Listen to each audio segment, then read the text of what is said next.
अस्सलाम वालेकुम नाजरीन, आप देख रहे हैं नया पाकिस्तान और मैं हूं शहजाद इकबाल। इस्लामाबाद की सेशन अदालत ने कल तोशाखाना केस में साबिक वजीर आजम इमरान खान को 3 साल कैद की सजा सुना दी है, जिसके बाद चेयरमैन पाकिस्तान तहरीक इंसाफ 5 साल के लिए इंतखाबी सियासत से बाहर होकर अटक जेल में कैद होने वाले पहले साबिक वजीर आजम बन गए। एडिशनल सेशन जज हुमायूं दिलावर ने कल अपने फैसले में चेयरमैन पाकिस्तान तहरीक इंसाफ को तोशाखाना से खरीदे गए तोहफ छुपाने, गलत डिक्लेरेशन देने और तहफ को दूसरों को मुंतकिल करने और बेचने से मुतालिक तफसीलात जाहिर न करने पर सजा सुनाई है।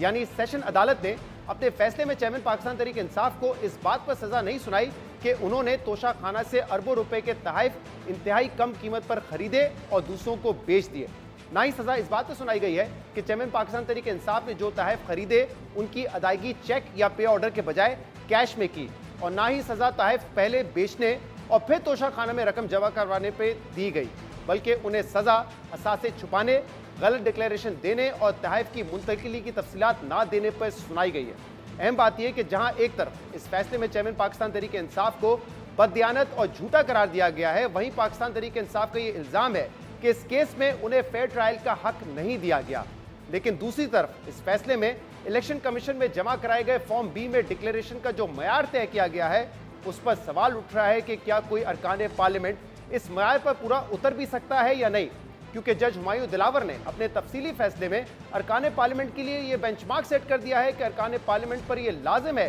कि उन्होंने तोशाखाना से जो तहफ लिए, जो तहफ दूसरों को मुंतकिल किए या फरोख्त किए, उसकी मुकम्मल तफसीलात फॉर्म बी में देना जरूरी है। इसलिए तोशाखाना केस का यह फैसला कई अरकान पार्लियामेंट के सियासी मुस्तकबिल का फैसला कर सकता है, और अगर आने वाले दिनों में दूसरों को भी इसी मयार पर जांचा गया तो मजीद सजाएं और नाअहलियां सामने आ सकती हैं। अब यह बात तो दुरुस्त है कि इमरान खान ने गोशवारों में असासे छुपाए और बाद में उनकी कानूनी टीम केस मेरिट पर लड़ने के बजाय ताखिरी हरबे आजमाती रही और चेयरमैन पाकिस्तान तहरीक इंसाफ वजीर आजम रहते हुए और ओहदे से फारिग होने के बाद भी सवालों से भागने की कोशिश करते रहे। मगर सवाल यह है कि जिस सख्त म्यार पर उन्हें सजा दी गई, क्या दीगर अरकान पार्लियामेंट पर भी यही म्यार लागू होगा, और अगर ऐसा होता है तो क्या वो ये टेस्ट पास कर सकेंगे या नहीं। कल हमने अपने प्रोग्राम में नून लीग के रहनुमा अता तारर से ये सवाल किया, तो देखें इसका उन्होंने क्या जवाब दिया।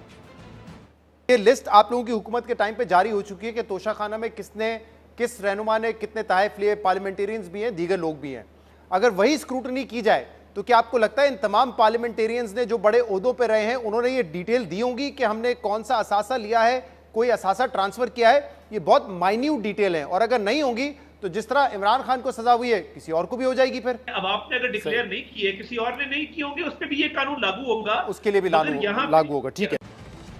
अता तारर कह रहे थे कि अगर किसी और ने भी मिस डिक्लेरेशन की है या मुकम्मल तफसीलात जमा नहीं करवाई तो ये कानून उस पर भी ऐसे ही लागू होगा। मगर हकीकत यह है कि अगर दूसरों पर भी यही पैमाना लागू किया गया तो कई अरकान पार्लियामेंट मुश्किल में पड़ सकते हैं और नाअहल हो सकते हैं। आज इस हवाले से रोजनामा डॉन ने अपने इदारे में लिखा है कि नवाज शरीफ का सियासी सफर तनख्वाह ना लेने पर खत्म किया गया, जबकि इमरान खान का सियासी सफर तोशाखाना के तहफ मुनासिब तरीके से जाहिर ना करने पर खत्म किया जा रहा है, जबकि दोनों केसों में जो सजाएं दी गई वो जुर्म से कहीं ज्यादा सख्त हैं। इदारे के मुताबिक ये बात दुरुस्त है कि इमरान खान ने कवायद पर सख्ती से अमल ना करके गलती की, मगर यह भी हकीकत है कि अगर इस किस्म के सख्त स्क्रूटिनी से मजीद लोगों को गुजारा जाए जिन्होंने सरकारी हैसियत में तहफ लिए, तो उनमें से कुछ ही इस आजमाइश पर पूरा उतर सकेंगे। डॉन ने अपने इदारे में अहम सवाल उठाए हैं, इसलिए नजर डालते हैं कि सेशन अदालत ने अपने फैसले में तोशाखाना तहफ से मुतल्लिक क्या असूल तय किए हैं। इस फैसले में लिखा है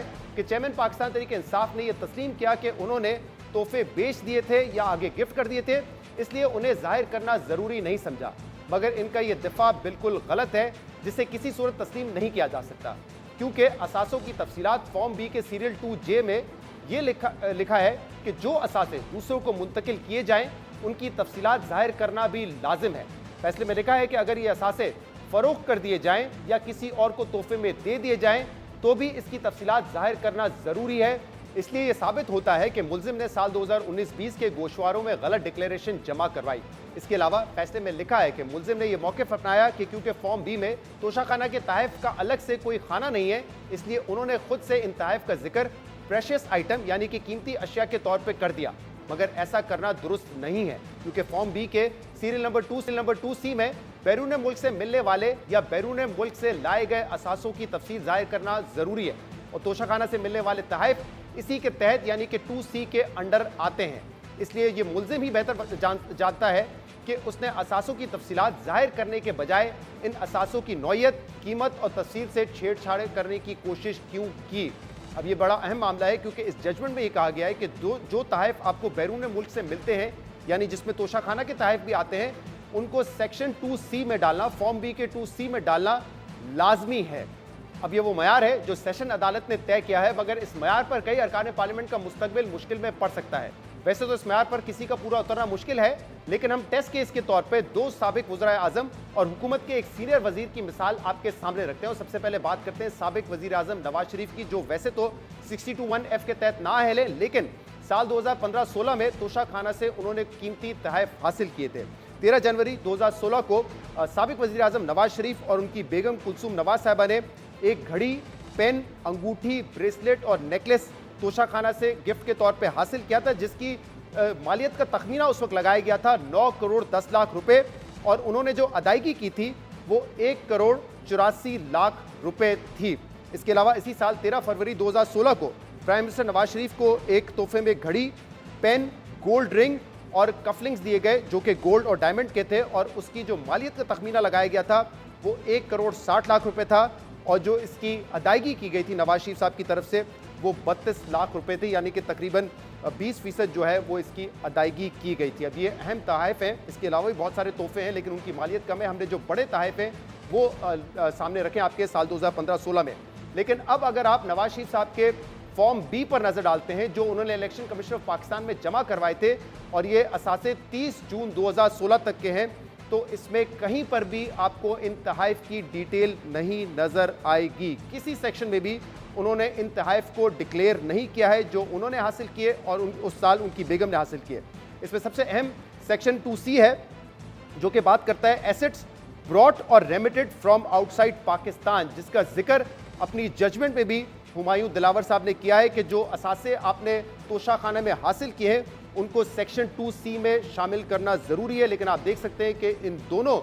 सेक्शंस में कुछ रकम यहाँ पे नहीं दिखाई गई है, यानी कि ये एसेट नहीं डिक्लेयर किए गए। अब अगर इस फॉर्म बी के दूसरे पेज पर आते हैं तो वहाँ पे कुलसूम नवाज साहबा की ज्वेलरी का जिक्र है जिसकी वैल्यू 15 लाख रुपए है और कॉस्ट 1 लाख रुपए, यानी कि जो कीमत अदा की गई कुलसूम नवाज साहबा के पास जो ज्वेलरी थी उसकी कीमत सिर्फ 1 लाख रुपए है और वैल्यू 15 लाख रुपए है। जबकि अगर आप दोबारा तोशाखाना के तहफ़ में जाएंगे तो जो 13 जनवरी 2016 को तहफ़ खरीदे गए थे उसमें कुलसूम नवाज साहिबा ने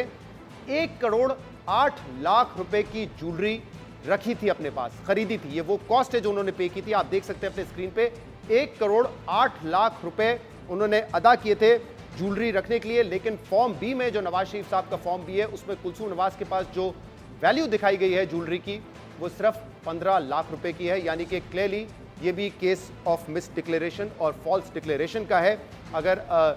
जो जजमेंट है उसके मुताबिक, उसके म्यार के मुताबिक देखा जाए तो इस केस में नवाज शरीफ साहब को सज़ा भी हो सकती थी और वो नाअहल भी हो सकते थे। इसके बाद बात करते हैं एक और साबिक वज़ीर आज़म की, शाहिद खाकान अब्बासी, जो तकरीबन 1 साल तक पाकिस्तान के वज़ीर आज़म रहे। उन्होंने भी तोशाखाना से कई कीमती तहफ़ हासिल किए। सिर्फ जो कीमती तहफ़ हैं उनके उसकी तफसीलात आपके सामने रखते हैं। 17 अक्टूबर 2017 को उनकी बेगम समीना शाहिद साहिबा ने एक ज्वेलरी सेट, नेकलेस और ब्रेसलेट अपने पास रखा था जिसकी जो टोटल तखमीना लगाया गया था मालियत का वो 10 करोड़ रुपए था, जबकि जो अदायगी की गई थी वो 2 करोड़ रुपए थी। और उसी दिन यानी कि 17 अक्टूबर 2017 को शाहिद खाकान अब्बासी साहब ने भी कीमती पेन, अंगूठी और कफलिंग्स अपने पास रखे थे जिसकी टोटल मालियत 2 करोड़ 20 लाख रुपए थी, लेकिन उसके लिए उन्होंने तोशाखाना में 45 लाख रुपए जमा करवाए। उसके बाद 28 नवंबर 2017 को शाहिद खाकान अब्बासी साहब ने एक रोलेक्स घड़ी, कफलिंग्स अपने पास रखे जिसकी असेस्ड वैल्यू यानी कि जो तखमीना लगाया गया था वो 2 करोड़ 30 लाख रुपए था, और उसके एवज उन्होंने जो अदायगी की थी वो 46 लाख रुपए की थी। इसके बाद आगे बढ़ते हैं। 17 अप्रैल 2018 को शाहिद खाकान अब्बासी साहब ने एक रोलेक्स वॉच खरीदी, कफलिंग्स लिए और पेन और रिंग, इनकी मालियत भी जो थी वो 2 करोड़ 60 लाख रुपए की थी। और इस तहफ़ के जो अदायगी की गई शाहिद खाकान अब्बासी साहब की जानिब से वो 52 लाख रुपए की थी। अब आपको दिखाते हैं तोशा खाना की जो डिटेल्स इस वक्त हमारे सामने है तहफ़ की, ये डिटेल्स हमने आपको दिखा दी। तोशा खाना की जो ऑफिशियल डिटेल्स हैं उसमें भी आपको नज़र आ जाएगा कि एक तोहफ़ा 10 करोड़ रुपए का उनकी बेगम ने रखा, उन्होंने 2 करोड़ 20 लाख रुपए का तोहफ़ा खुद भी रखा जिसके 45 लाख रुपए उन्होंने अदा किए, और इसके अलावा रोलेक्स घड़ी उन्होंने रखी जिसकी 2 करोड़ 30 लाख की वैल्यू थी, 46 लाख रुपए उसके अदा किए गए, और इसके अलावा उन्होंने एक और रोलेक्स घड़ी रखी और कुछ कफलिंग्स रखे जिसकी 2 करोड़ 60 लाख की वैल्यू थी और 52 लाख रुपए उसके अदा किए। अब नज़र डालते हैं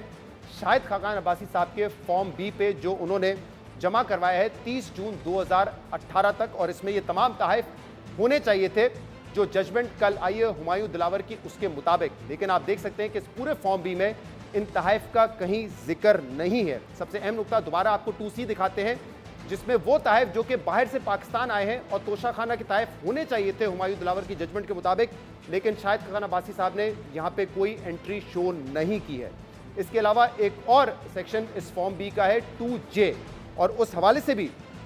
ये लिखा गया है जजमेंट में कि कोई एसेट अगर आप ट्रांसफ़र करते हैं किसी और को तो उसकी एंट्री भी होनी चाहिए, लेकिन आप 2J में भी देख सकते हैं कि शाहिद खाकान अब्बासी साहब ने इसको खाली छोड़ा हुआ है, जबकि शाहिद खाकान अब्बासी का केस इस मामले में बिल्कुल इमरान खान जैसा है। शाहिद खाकान अब्बासी साहब ये तस्लीम कर चुके हैं कि जो तहफ़ उनको मिले थे वो उन्होंने आगे बेच दिए थे। आपको दिखाते हैं कि एक इंटरव्यू में शाहिद खाकान अब्बासी साहब ने क्या कहा था।